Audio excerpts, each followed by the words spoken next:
Resume Outline, The Key to Getting Hired, by Mohammed Zahir, www.trcb.me. On average, a prospective employer has less than a minute per resume to glance over hundreds that drop on his/her desk. However, if your resume stands out and retains his/her attention a little longer, then there is chance that it will be read from top to bottom. The key is not what one puts in the resume but how the information is presented to attract attention and then retains it. A one-page resume may be all that one can prepare when the job seeker is fresh from high school or college with very little life experience and achievement. That is why it helps if students gain some job experience working part-time and/or full-time during summer vacations. Even if you have worked for a number of years on more than one job learning and gaining knowledge about the real world, a resume should not be longer than 2 pages. Another change that has affected the resume submission is that prospective employers may ask for your resume in a certain format by email, or they themselves may go direct to websites where job seekers can post their resumes. Thus, it is all the more important to draft your resume using the perfect fonts, arrangement, colors, and pictures.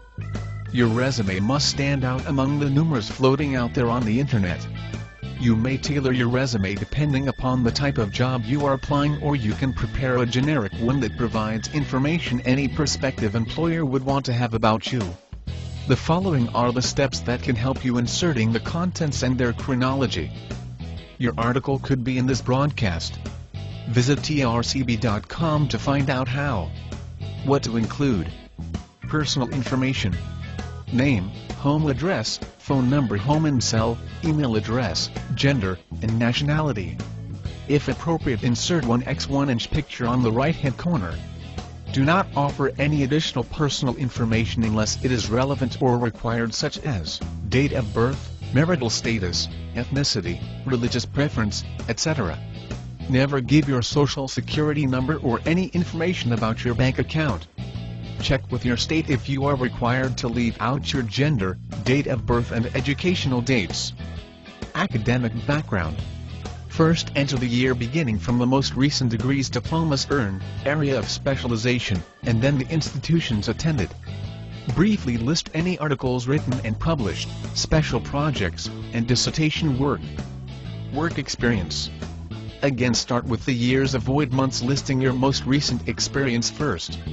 Give your job title and employer with complete address.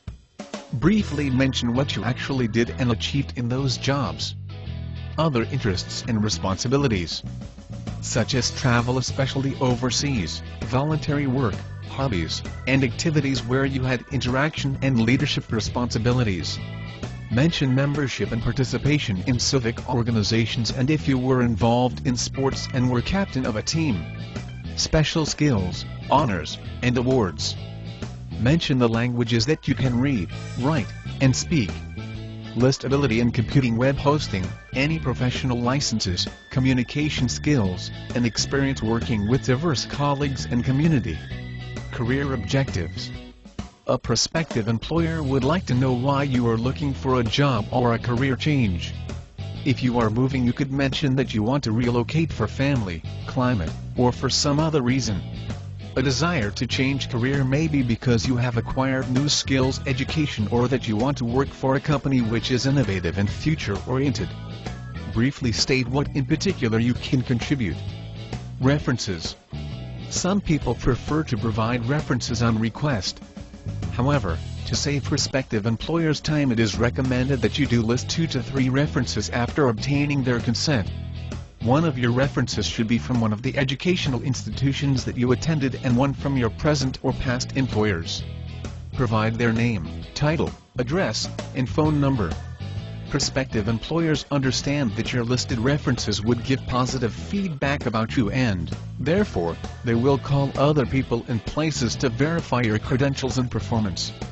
Should there be any gaps between your education and/or job history, you must have a valid reason to offer, if asked, such as family circumstances, health problems, climate, desire to change careers, lack of advancement opportunities, the firm faced uncertain future or went out of business, etc. A cover letter with the resume may or may not be required. However, having one ready, or you may want to enclose it anyway. please look for a separate article on drafting a winning cover letter for your resume.